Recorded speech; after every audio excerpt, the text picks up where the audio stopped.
just letting you know, kind of, like I said, I'm just keeping it funny, I'm keeping it interesting.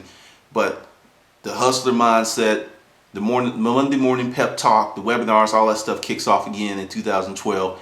And at the end of the video, there's a special for people who actually watch it in the video, because that's something I've been doing and it's funny. Only 1 or 2 people. It's like, okay, I'm long-winded, fine, don't watch, but you missed out.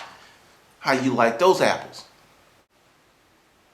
Hey, this is Glendon. We're making money with storage unit auctions. The title of this segment: Storage Auction Finds the Southern Time Capsule.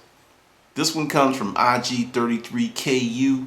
He put in a comment and he made me remember this unit. And this unit is just on a scale of 1 to 10, like 70 on the neat factor, because it did make money, but it wasn't like, some crazy over the top type of amount.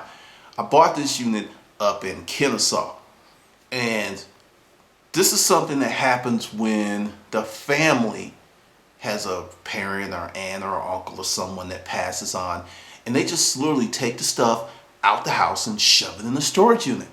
I bought this unit at a U-Haul property, and it was maybe $80, but it was a 10 by 10. It was full, and it was pulling out stuff. And maybe 2 feet, the first 2 feet was new and modern stuff, but the other 8 feet all the way back to the wall was all of this. It was essentially this guy's life. I don't know if you remember those old softball t-shirts that had the multicolors and the colored sleeve, and the sleeve came down like right there. He had like a box of those. But the thing is, the t-shirts were the money. I did not know at that point until I started putting them up on eBay how much vintage t-shirts went for. People went nuts over those shirts, and he had hundreds of, fortunately for me, medium to large size t-shirts, because shirts were cut different and the cloth felt different. But that is just the tip of the iceberg, because he had all of his baseball collection, the baseball cards, all of his football cards. And understand, this guy, when he died, was 87. He had killer stuff. And the reason I'm saying it's a time capsule is because after you got past those first 2 feet, it felt like you were just walking back in time. I mean, the cars were different. And this is the first unit that I got. And none of these cars were graded. But they, when you could sell a baseball card, a football card on eBay for anywhere from $9 to $30, that's a good card, because most of them sell for nothing. And it was just really, really a cool unit, because as you start going in there, you had his cheesy high school photo. And he was from that era where they wore those little skinny ties and the little tight pants and the shiny suits. But what was really, really cool about this guy was he was a collector. He kept everything. He had his kids' Tonka trucks, which, if you know anything about eBay, at one point those things were ridiculous. Tonka truck. He had the Fisher-Price toys, and all this stuff was in from very good to excellent condition. Because not only was he a pack rat, he was very, very careful with his stuff. And it's people like this that just bring me a lot of curiosity, because what prompts a person to hold on to that stuff for that long?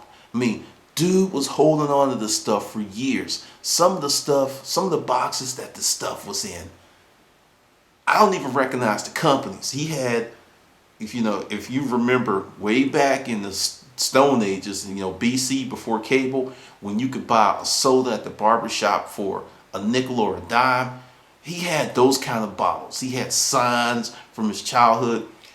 I think some of you picker guys would have had a Woody on this unit just from the neat factor alone, because none of this stuff was like antique, but it was all definitely vintage. I mean, like I said, good 8 feet, all just vintage.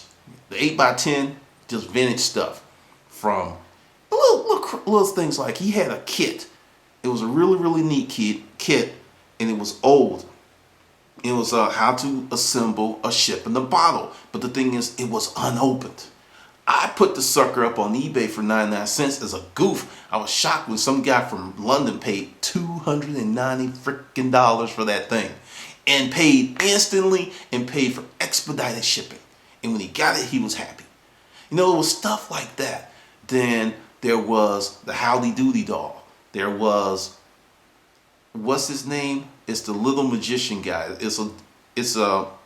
Back in my day, people used a lot of creativity. So he had, I can't think of this dude's name, but Mr. McCarthy, I think, because he had the top hat, the little spectacle, and he was dressed in black, and he was a puppet, for ventriloquist, because you put your hand in his back and make his mouth move. He had like that one and some other ones which were really cool. I mean, that was the nature of this unit, and it made me really think about this guy because, he got married, he had 3 kids, and he worked at Lockheed. If you buy units up in Kennesaw, Marietta, and you get an older person, it's like shit. 8 times out of 10, they worked at Lockheed. That was a major, major, major employer at the time. And then he had some really cool pictures of bombers, prototype pictures, which I kept. And I can't find now because I put them up. I don't know where the hell I moved, and they're around here somewhere. But that was the type of stuff he had.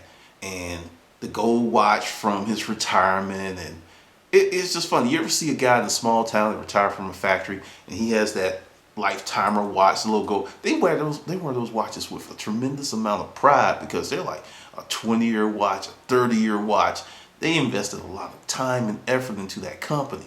And that's what this guy was about. He was like, Mr. Your normal, everyday, regular guy. But what's funny, these guys, these mofos packed his tools. Some of these old tools do well. Some tools, like, the hand drills and everything, it just depends upon the name. Because one of the things, like I was talking about in the last video, is how much this business has helped me learn about life and things.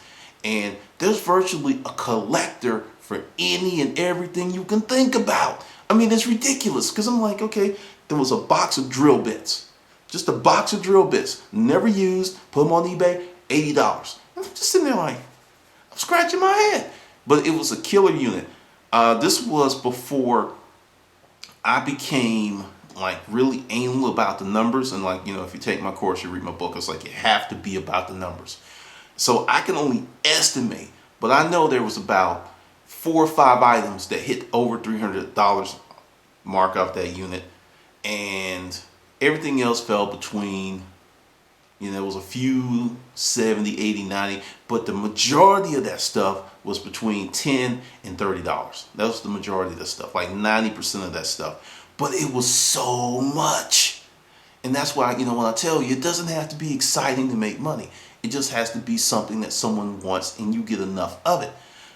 I see a lot of people trying to cherry pick storage auctions, just get the best of the best of the best, and that's your business model. Well, I'm going to tell you right now, you will fail because you need to learn how to sell trash. You need to learn how to make money with junk, and then you'll be successful. Because if you're just looking for the wonderful, the super, the beautiful, the clean, all the nice stuff all the time, you're going to be one disappointed and disenfranchised mofo.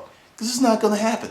I'm going to tell you. I was a full-time buyer, and I've had weeks or 2 weeks in a row where it was just regular average stuff, nothing exciting, no guns, nothing. Then bam, I have a week where it's like, oh yeah, this is why I do this. And it's about the numbers. It's about the numbers. But this guy was also real cool because he brought back some of my childhood memories. Because I don't know if many of you remember, like the mood ring. You put the ring on, it changes different colors depending upon your mood.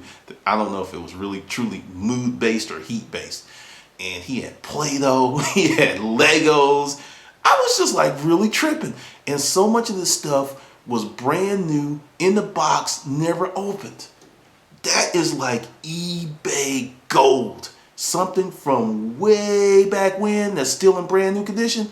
I don't care if it's like, Mr. Magoo. If it's brand new in the box, and back then, stuff didn't have string wrapping on it like it does now.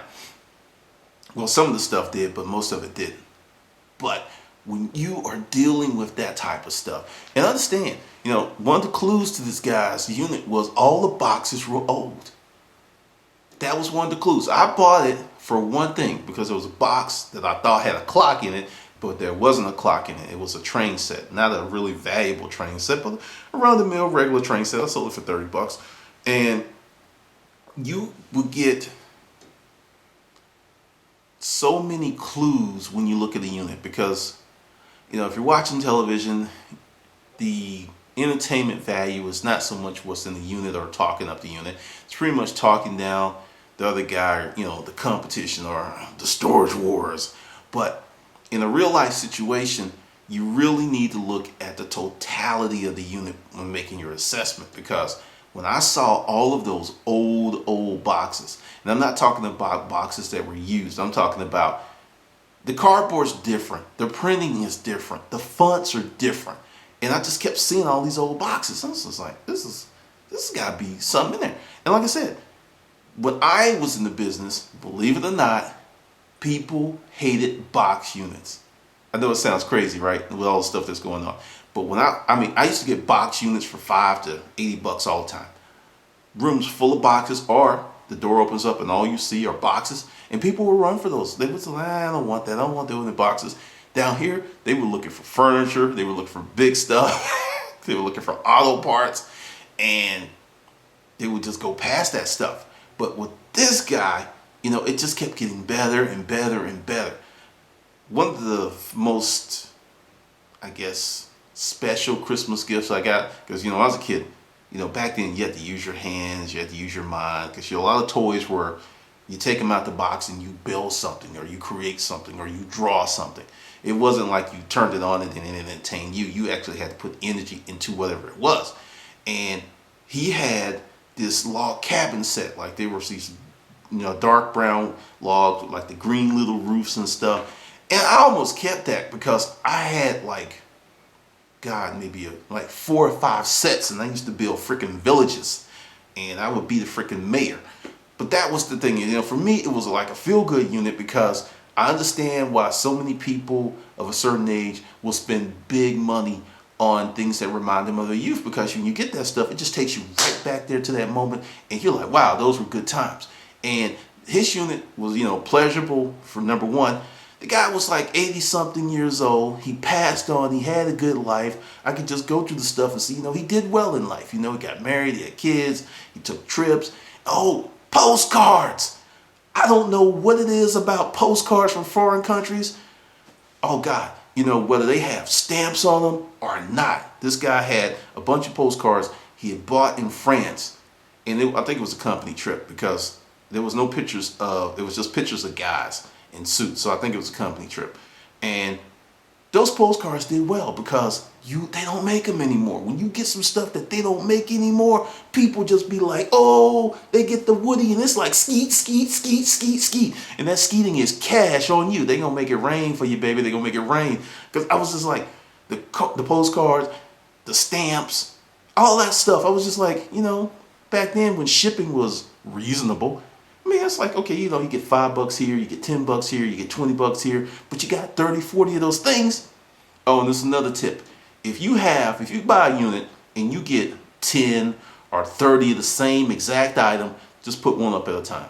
Don't put all of them up. Don't say, oh, I've got a whole ton. Put one up at a time, because unless it's something super hot, they're going to wait you out, and they're like, oh, he's got 30.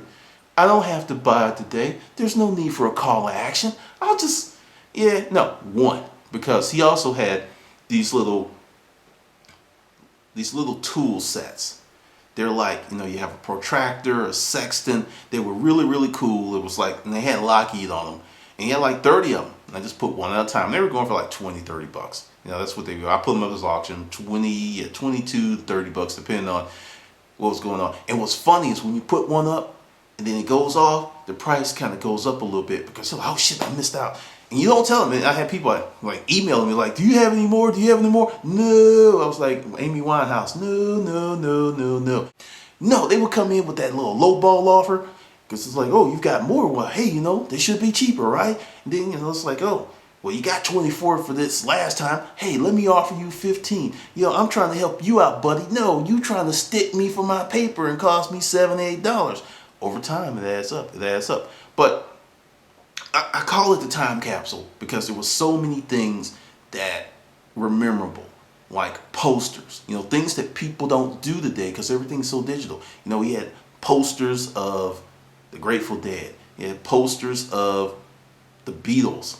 None of this stuff was in like primo condition, but I got okay money for it. He had posters of, and he also had some really cool World War II stuff, uniforms, medals, and pictures, and that stuff. I sold about 85% of that unit. 85% of that unit went straight to eBay. The little stuff like the pots and pans and stuff, that just kind of went to the flea market. But 85% of that unit went to eBay, and it did very well. Because I'll be honest, if I had to take my druthers of getting killer units, making 20, 30, 40 grand a unit, but I will only get one of those units a quarter, or I can get like 30 or 40 of these units every month, I would get those because it's constant. It's constant, and it would be way more money. Because that's the thing you have to look at. Also buy what people need or what they really want or what they can't get elsewhere. Those are really hot sellers. And that unit just taught me so much about the business.